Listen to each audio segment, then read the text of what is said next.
नमस्कार साथियों, मैं आनंद प्रकाश पांडे एन मिश्रा क्लासेस में आप सभी का स्वागत करता हूं। आज हम लोग अध्ययन करेंगे अपवहन वेग और विद्युत धारा में संबंध। इसके पहले वाले वीडियो में हम लोगों ने सबसे पहला वीडियो हम लोगों ने जो पढ़ा था, अध्ययन किया था, उसमें था विद्युत धारा के बारे में हम लोगों ने संपूर्ण अध्ययन किया था। उसके सेकेंड वाले वीडियो में हम लोगों ने अपवहन वेग ड्रिफ्ट वेलोसिटी के बारे में हम लोगों ने अध्ययन किया था। आज हम लोग अध्ययन करेंगे ड्रिफ्ट वेलोसिटी और अपवहन वेग और विद्युत धारा, इन दोनों में क्या संबंध होता है, इसके बारे में आज हम लोग संपूर्ण अध्ययन करेंगे। तो आप लोग इस वीडियो को देखने से पहले जितने लोग चैनल पे नए हों वो लोग चैनल को सब्सक्राइब कर दें और चैनल को ज़्यादा से ज़्यादा शेयर करें, वीडियो को ज़्यादा से ज़्यादा शेयर करें, जिससे कि आप तो लाभान्वित हों, आपके साथ साथ और लोग भी लाभान्वित हो सके, इसका लाभ उठाएं। और बेल आइकन को दबाना बिल्कुल ना भूलें, जिससे कि आगे आने वाली वीडियो आप लोगों तक पहुंचती रहे। तो आइए देखते हैं हम लोग कि अपवहन वेग और धारा, विद्युत धारा जो है, इसमें संबंध क्या होता है। तो हमने अपवहन वेग में जो अध्ययन हम लोगों ने किया था इसके पहले वाले वीडियो में, उस वीडियो को आप लोग जाकर के देख लीजिएगा। अपवहन वेग में हम आप लोग को बताए थे कि कोई भी एक चालक होता है और उस चालक के जो इलेक्ट्रॉन होते हैं, वो इलेक्ट्रॉन क्या होते हैं, मुक्त अवस्था में होते हैं। वो कहीं भी अपने आप को गमन कर सकते हैं, कोई पूर्व गमन कर रहा है इलेक्ट्रॉन, तो कोई पश्चिम कर रहा था। और आपस में ये दोनों जब आपस में विपरीत दिशा में जब करते थे गमन, तो होते क्या थे कि उनके जो दिशा में जो जाते थे तो उनकी शून्य हो जाते थे। यहाँ पे जब इलेक्ट्रॉन जो होते थे वो इलेक्ट्रॉन क्या हो जाते थे, औसत वेग जो होता था उनका क्या हो जाता था, शून्य हो जाता था। इस वीडियो में अभी पिछले वाले को आप देखेंगे, आपको सब कुछ समझ में आ जाएगा। आज वाले में हम लोग जो अध्ययन करेंगे विद्युत धारा और अपवहन वेग में जो संबंध में, तो आज क्या है कि एक जो चालक है, उस चालक में क्या है, एक हमने बैटरी को जोड़ दिए, और जब बैटरी को जब जोड़ दिया जाता है तो आप देखिए कि जो मुक्त इलेक्ट्रॉन होते हैं, वो मुक्त इलेक्ट्रॉन जो जब तक बैटरी नहीं जोड़ी जाती थी, उनके इलेक्ट्रॉन क्या होते थे, वो सब कुछ इधर उधर कहीं भी घूमते रहते थे। लेकिन जब बैटरी हम जब लगा देते हैं तो वो इधर उधर नहीं घूमेंगे, उनके जो इलेक्ट्रॉन होंगे क्या होंगे, धारा एक, मतलब उनके इलेक्ट्रॉनों की जो दिशा होगी वो क्या होगी, एक दिशा में वो चलने लगेंगे। और एक दिशा में ये कहाँ जाएंगे, जब भी बैटरी लगाते हैं ये प्लस दिशा में, ये जितने भी इलेक्ट्रॉन होते हैं ये सब के सब, ये मान लीजिए जैसे कि ये इलेक्ट्रॉन है, ये हमारा क्या है, इलेक्ट्रॉन है, ये हमारा क्या है, इलेक्ट्रॉन है। ये सब के सब इलेक्ट्रॉन क्या होते हैं, एक दिशा में गमन करने लगते हैं, और वो दिशा क्या होते हैं, प्लस की तरफ। और जो विद्युत जो क्षेत्र होता है, जब इलेक्ट्रॉन हमारा जब प्लस की तरफ जब गमन जब करने लगेगा, जब चलने लगेगा, तो जो विद्युत क्षेत्र जो होता है, विद्युत क्षेत्र की तीव्रता जो होती है वो कहाँ होती है, उसके विपरीत चलने लगती है। और विद्युत क्षेत्र की जो तीव्रता हमारी जो विपरीत होती है, क्योंकि इलेक्ट्रॉन जब प्लस की तरफ जब गमन करेगा तो इसमें एक बल उत्पन्न होता है, और बल जब उत्पन्न होने लगता है तो एक विद्युत क्षेत्र उत्पन्न होता है, जो कि विद्युत क्षेत्र ई हमारा है, वो क्या होता है, इसके विपरीत दिशा में, आप यहाँ पे देख पा रहे हैं। तो आइए हम लोग देखते हैं कि अपवहन वेग और इसमें क्या है। जैसा कि हम यहाँ लिखे हुए हैं कि माना किसी चालक के अनुप्रस्थ काट का क्षेत्रफल ए है। जैसे हम आपको बताएं कि ये क्या है, अनुप्रस्थ, ये तो एक चालक है और एक चालक में क्या है, अनुप्रस्थ काट है। अनुप्रस्थ काट का क्षेत्रफल क्या है, कैपिटल ए है, और कैपिटल ए जो अनुप्रस्थ काट का क्षेत्रफल है, और इनमें एकांक आयतन में उपस्थित इलेक्ट्रॉनों की संख्या स्मॉल एन है।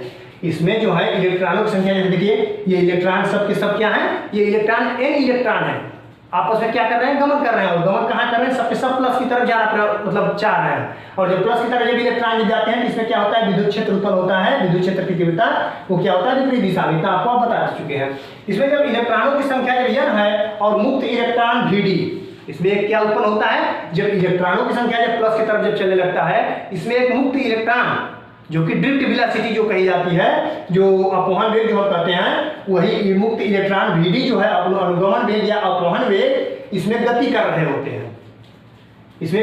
होते हैं। तो t समय पश्चात मुक्त इलेक्ट्रॉनों की कुल संख्या क्या होगी, इसको हमें यही ज्ञात करना है। तो देखिए सबसे पहले हम मान लेते हैं कि ये हमारा क्या है, अनुप्रस्थ काट का क्षेत्रफल है, और अनुप्रस्थ काट का जो क्षेत्रफल है, और इसमें जो इसका जो मुक्त इलेक्ट्रॉन है, हम ऐसा मानते हैं कि ये इलेक्ट्रॉन एक स्थान से दूसरे स्थान तक जो जाते हैं, और उसमें कितने समय लेते हैं, t समय लेते हैं। और इनका जो अनुगमन वेग जो Vd है, ये Vd अनुगमन वेग क्या है, t समय बाद यहाँ से यहाँ चला आता है।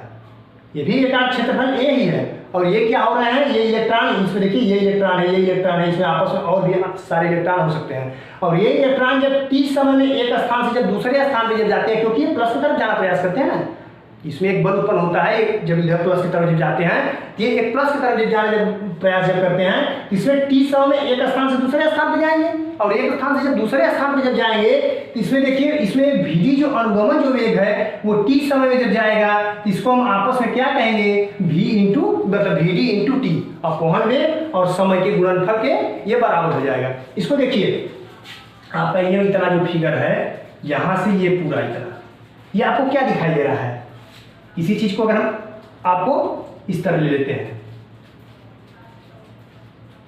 ये चीज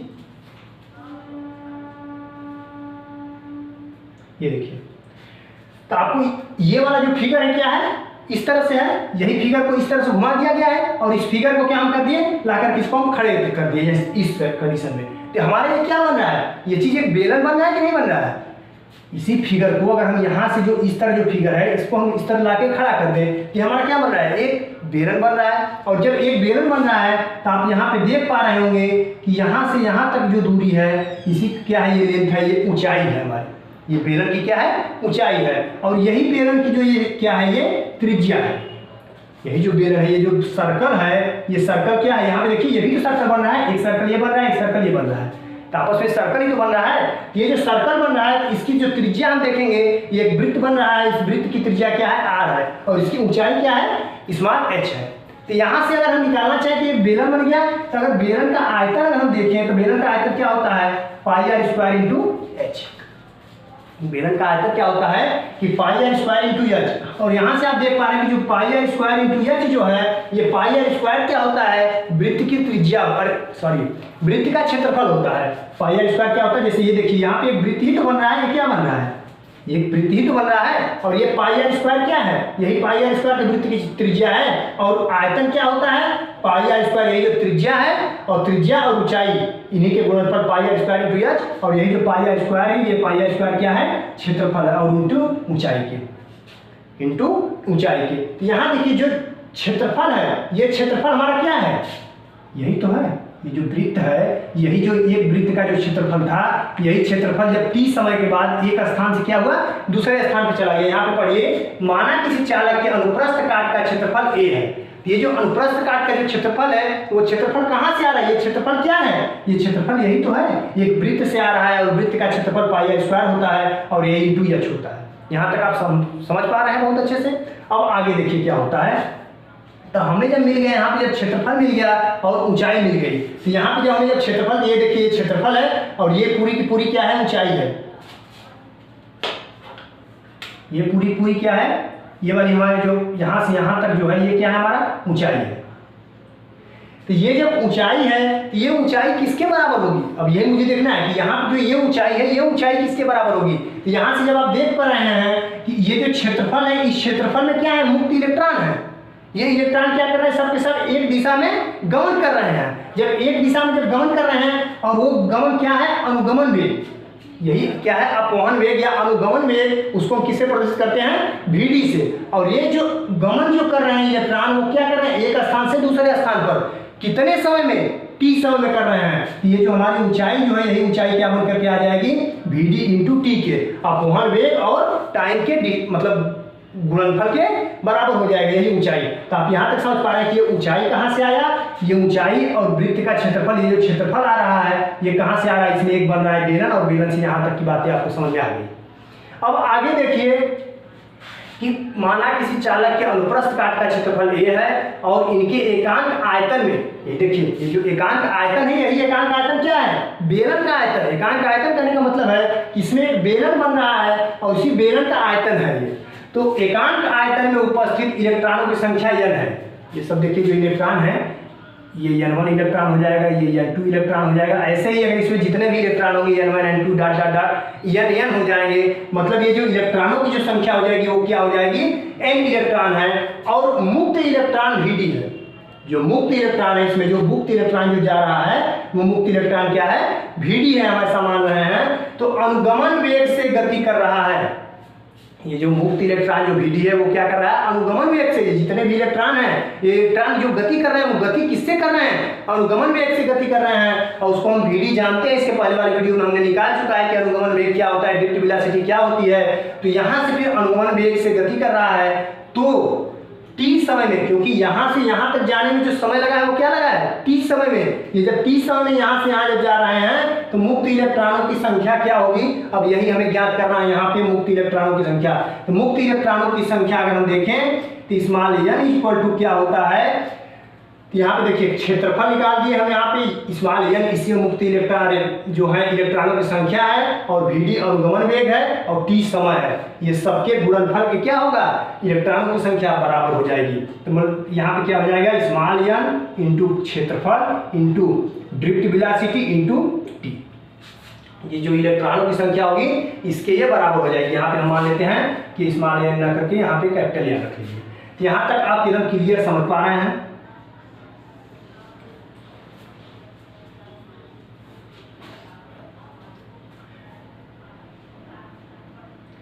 कि जो इलेक्ट्रॉनों की मतलब कुल इलेक्ट्रॉनों की संख्या यहाँ से, क्योंकि इलेक्ट्रॉन की संख्या जो जा रही है इसमें अगर कुल इलेक्ट्रॉनों की संख्या अगर हम निकाल दें तो कुल इलेक्ट्रॉनों की संख्या किसके बराबर हो गई, जो इसमें जो गमन कर रहे थे इलेक्ट्रॉन वो n, और इसका जो क्षेत्रफल है अनुगमन वेग मतलब अनुप्रस्थ काट का जो क्षेत्रफल और vd जो अनुगमन वेग है और उसके बाद टाइम, इस गुणनफल के क्या होगी, ये मुक्त इलेक्ट्रॉन इलेक्ट्रॉन कुल संख्या क्या निकल के आगे, capital N equal to n a vd into टी।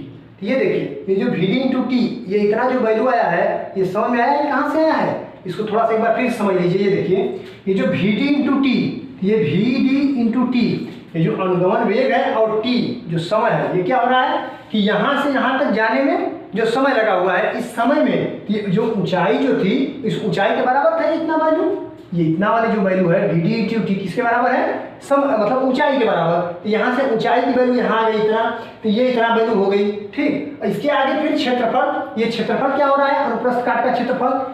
ये अनुप्रस्थ काट का जो क्षेत्रफल देखिए, जो आयतन होता है क्या होता है, यहाँ से पढ़िए, आयतन में उपस्थित इलेक्ट्रॉनों की संख्या। आयतन, ये आयतन है ना, ये एक बेलन का आयतन बन रहा है, बेलन का आयतन बराबर क्या होता है, पाई आर स्क्वायर इंटू एच, और पाई आर स्क्वायर जो है, पाई आर स्क्वायर ये होता है क्षेत्रफल, तो क्षेत्रफल और ऊंचाई बराबर हमारा क्या आ रहा है, ड्रिफ्ट वेलोसिटी और समय, क्योंकि ये जो वेलोसिटी जो है मुक्त इलेक्ट्रॉन जो है वो कहाँ जा रहे हैं, यहाँ से यहाँ तक जा रहा है, कितने समय में जा रहा है, टी समय में जा रहा है। तो ये किसका वैल्यू है, एच की वैल्यू है, ये किसका वैल्यू है, एच का वैल्यू है। तो जब ये इतना वैल्यू जब एच का है तो एच और क्षेत्रफल ए, ये क्योंकि पाई आर स्क्वायर क्षेत्रफल होता है ना, तो क्षेत्रफल और ऊंचाई एच, तो ये इतना वैल्यू जो हमें मिल गया, ये क्या है, हमारा आयतन है, मुक्त इलेक्ट्रॉनों में आयतन में उपस्थित इलेक्ट्रॉनों की संख्या, तो ये इतना क्या है, आयतन है, और इतना आयतन की वैल्यू हो गई। और इसके आगे जब हमें निकालना है कि मुक्त इलेक्ट्रॉनों की कुल संख्या, ये तो मुक्त इलेक्ट्रॉन जो है आयतन में उपस्थित इलेक्ट्रॉनों की संख्या इतना मुझे निकल करके आ गया। और इसके बाद जब सभी इलेक्ट्रॉनों की संख्या, मुक्त इलेक्ट्रॉनों की कुल संख्या, जब हम कुल संख्या जब निकालेंगे तो हम क्या करेंगे, n से डिवाइड कर देंगे। जैसे आप देखते हैं ना किसी भी चीज को, जैसे कोई एक ये क्या है, ये एक आयतन है, एक आयतन, और अगर हमें काफी आयतन निकालना हो, जैसे किसी एक वस्तु का अगर हमें समय चाहिए तो एक होता है, लेकिन अगर हमें अगर वही 5 अगर चाहिए तो क्या करते हैं, 5 से उसमें मल्टीप्लाई करते हैं। तो वही चीज जब कुल इलेक्ट्रॉनों की जब संख्या जब चाहिए तो क्या करेंगे, हम n से इसमें मल्टीप्लाई करेंगे। तो अब हमारा जो कुल इलेक्ट्रॉनों की संख्या आ गई वो क्या आ गया, स्मॉल n मतलब क्षेत्रफल a और इंटू ड्रिफ्ट वेलोसिटी और समय, इसके क्या है, ये मुक्त इलेक्ट्रॉन की संख्या बराबर। अब इसके आगे जब यहाँ तक निकल गया तो इसमें क्या हो रहा है, एक स्थान से दूसरे स्थान तक, और इसमें जो इलेक्ट्रॉन जो प्रवाहित जो हो रहे हैं, इलेक्ट्रॉन जो प्लस की तरफ जो जा रहे हैं, इसमें क्या एक उत्पन्न होगा, एक चालक भी तो होगा। तो चालक में प्रवाहित आवेश, इसमें क्या हो रहा है, जो चालक है इसमें आवेश भी तो प्रवाहित होगा। जब आपको हम बताएं कि जितने भी मुक्त इलेक्ट्रॉन है, ये इलेक्ट्रॉन जब प्लस की तरफ जाना चाहेंगे तो इसमें विद्युत क्षेत्र की तीव्रता भी एक उत्पन्न होती है, इसमें एक आवेश भी तो उत्पन्न होता है जब विपरीत दिशा में जब कार्य करते हैं। तो इसमें जो आवेश, तो वही चीज देखिए कि मुक्त चालकों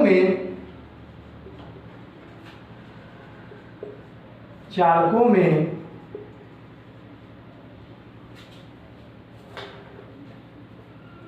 प्रवाहित आवेश, चालकों में प्रवाहित आवेश। अब देखिए क्योंकि इसमें जब चालक जो है और चालक जब चल रहे हैं, जो चालक है इसमें जो मुक्त इलेक्ट्रॉन जो चल रहे हैं, इसमें एक आवेश भी प्रवाहित होगा।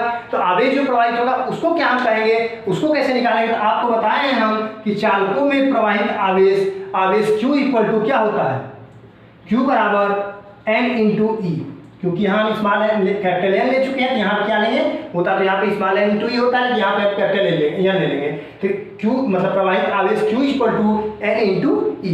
और यहाँ जब Q equal to N into e हो गया तो आप देख रहे हैं कि कैपिटल N इक्वल टू क्या वैल्यू है, इतना वैल्यू है। इस वैल्यू को हम क्या रखेंगे, यहाँ पे पुट करेंगे। जब पुट करेंगे तो हमारा जो आवेश है प्रवाहित आवेश Q इक्वल टू क्या आ जाएगा, स्मॉल n इंटू क्षेत्रफल into drift velocity into time. और उसके बाद जो इलेक्ट्रॉन है वो क्या होंगे, यहाँ पे आके मल्टीप्लाई में लग जाएंगे। इतना बातें आपको समझ में आ गई होगी कि चालकों में प्रवाहित आवेश क्या होता है। आवेश क्या होता है, Q बराबर NA dVt इंटू ई। इतना तक आपको समझ में आ गया। अब आगे देखिए, हमें निकालना क्या है कि अपवहन वेग तथा विद्युत धारा में संबंध। अपवहन वेग और विद्युत धारा में संबंध, तो विद्युत धारा I बराबर क्या होता है, यहाँ आप लिख लेंगे कि विद्युत धारा I बराबर Q अपान T, क्योंकि विद्युत धारा I बराबर क्या होता है, Q अपान T। जब I बराबर Q अपान T और हमें प्रवाहित आवेश Q का वैल्यू अगर हमें मिल गया है तो हम Q की वैल्यू क्या करेंगे, यहाँ पे पुट कर देंगे। तो जब पुट कर देंगे तो हमें I की वैल्यू यहाँ पे क्या मिल जाएगी, Q बराबर N into A into dV into T, और मुक्त इलेक्ट्रॉन जो E है ये भी यहीं क्या हो जाएगा, मल्टीप्लाई हो जाएगा इन लोग के साथ, तो मल्टीप्लाई अपॉन T। यहाँ पे आप देख रहे हैं T से T कैंसिल हो जाएगा। जब T से T जब कैंसिल हो जाएगा तो यहाँ हमारा जो विद्युत धारा है, तो विद्युत धारा I इक्वल टू क्या आ गया, small n into A into dV into E। तो अपवहन वेग तथा विद्युत धारा में संबंध, विद्युत धारा I और अपवहन वेग क्या है, dV। अपवहन वेग क्या है, dV। इसमें क्या हमें मिल गया, संबंध। यहाँ पे थोड़ा सा आप इस तरह लिखेंगे क्योंकि VD है यहाँ पे ना, यहाँ पे क्या है, dV नहीं है, सॉरी, यहाँ पे सब का सब dV, यहाँ VD यहाँ पे होगा। यहाँ पे क्या होगा, क्योंकि ड्रिफ्ट वेलोसिटी बोला जाता है और लिखते क्या है, हम VD लिखते हैं। जो नीचे होता है उसी को आगे बोलते हैं ड्रिफ्ट वेलोसिटी। तो VD हो जाएगा, तो यहाँ भी चेंज हो जाएगा, क्या हो जाएगा, V और D। यहाँ भी क्या हो जाएगा, V और D। यही थोड़ा सा चेंज था। तो I जो धारा है और ड्रिफ्ट वेलोसिटी है, इसमें संबंध हमें क्या मिल गया कि जो मुक्त इलेक्ट्रॉन है वो N और इसके क्षेत्रफल और अपवहन वेग और इलेक्ट्रॉनों, इन सबके मल्टीप्लाई जो है गुणनफल के बराबर होता है, क्या होता है, धारा। यहाँ तक आप एकदम क्लियर हो गए होंगे।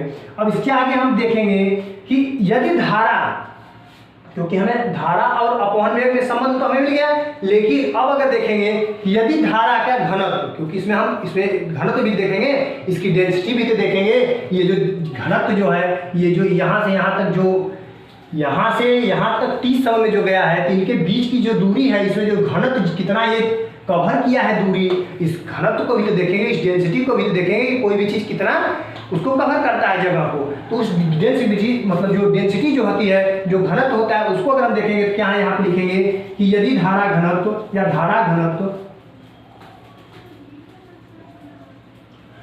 हम यहाँ पे अगर मानते हैं कि ये जो धारा घनत्व इतना, जो डेंसिटी जो है ये कितना कवर कर रहा है, ये J कवर कर रहा है। तो धारा घनत्व अगर J हो जाए, हम ऐसा मानते हैं कि धारा घनत्व क्या हो जाए, J हो तो, यदि धारा घनत्व J हो तो जब धारा घनत्व जब J हो तो धारा घनत्व का सूत्र क्या होता है, इसके आगे वाले वीडियो में हम आपको दे देंगे। धारा घनत्व नहीं पढ़ा पाए आप, देख लीजिए कि क्या होता है। तो धारा घनत्व जो होता है, घनत्व बराबर I अपान E।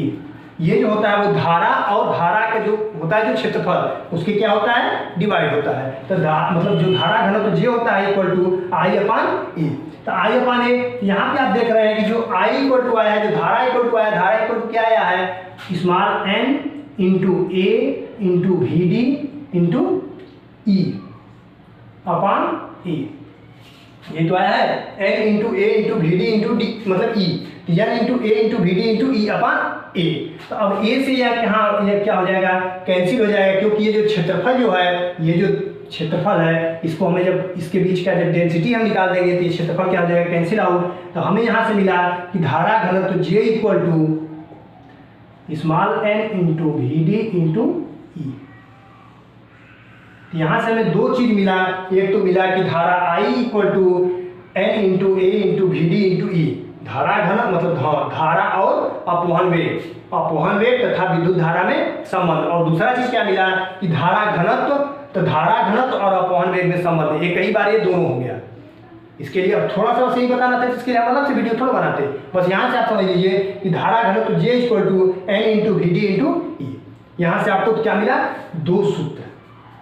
ये दो सूत्र जो हैं, दो फार्मूले जो हैं, आपको पेपर में जब भी क्वेश्चन पूछेगा तो आप उसमें कर सकते हैं। तो हम लोगों ने आज अध्ययन क्या किया कि अपवहन वेग तथा विद्युत धारा, अपवहन वेग ड्रिफ्ट वेलोसिटी और विद्युत धारा में संबंध आप देख रहे हैं। हम आशा करते हैं कि आप लोगों को बहुत अच्छे से समझ में आया होगा। अभी भी अगर कोई भी डाउट रह जाता है, कोई कंसेप्ट अगर क्लियर ना हो पाता हो, तो आप कमेंट बॉक्स में कमेंट करिए और उसमें आप कमेंट करके हमें आप पूछिए, हम आपको तुरंत रिप्लाई देंगे, या फिर अगर बताने लायक होगा तो हम कमेंट के माध्यम से आपको समझा देंगे। अगर नहीं बताने लायक होगा तो हम आपको अगला वीडियो में या फिर एक अलग से वीडियो फिर अच्छे से आपको समझा देंगे। आप तो इसके लिए साथ आपको धन्यवाद।